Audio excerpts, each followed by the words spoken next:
shërbime më të mira shëndetësore dhe mirëqenie sociale e dinjitetshme, shërbime publike efikase tek cilat hen edhe furnizimi i mjaftueshëm banorëve me ujë, ose Lëvizja Vetëvendosja edhe në këtë garë garon me një platformë të saj politike dhe me një program të saj. Po para se me fol për platformën, mendojmë që në viti është shumë e rëndësishme ndryshimi i mënyrës qeverisjes që është bërë tash, edhe për këtë edhe jemi në këtë garë. Lëvizja Vetëvendosja ka një program qeverisës që bazohet në disa shtylla që janë fillimisht qeverisja e mirë dhe transparente, çka i ka munguar realisht vitisë këto vitet e fundit, dhe jo vetëm mandatin kaluar, po edhe disa mandate tjera. Arsimi, sporti dhe kultura janë domosdoshmë shtylla e dytë ku do të kemi fokusin maksimal, për shkak se mendojmë që është shumë e rëndësishme, sidomos fusha e arsimit, po pa lënë anash të dy tjerat, shërbime më të mira shëndetësore dhe mirëqenie sociale e dinjitetshme, për shkak se e dim që në viti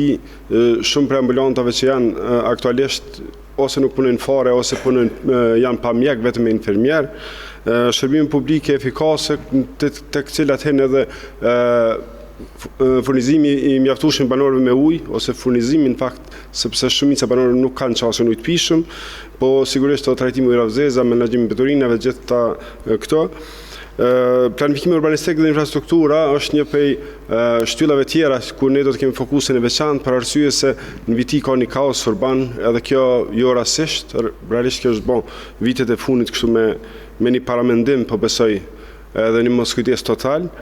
dhe mbështetja në zhvillimin ekonomik dhe atë bujqësisë. Deri tash, sa i përket mbështetjes në zhvillimin ekonomik dhe atë bujqësisë, po sidomos bujqësisë ka pas disa subvencione që janë dhënë, që ato subvencione realisht nuk janë të bazuar në meritokraci, nuk i jepen shpeshherë njerëzve që kanë nevojë, po njerëz që kanë lidhje, që janë të afërt me pushtetin, ata janë përfitues edhe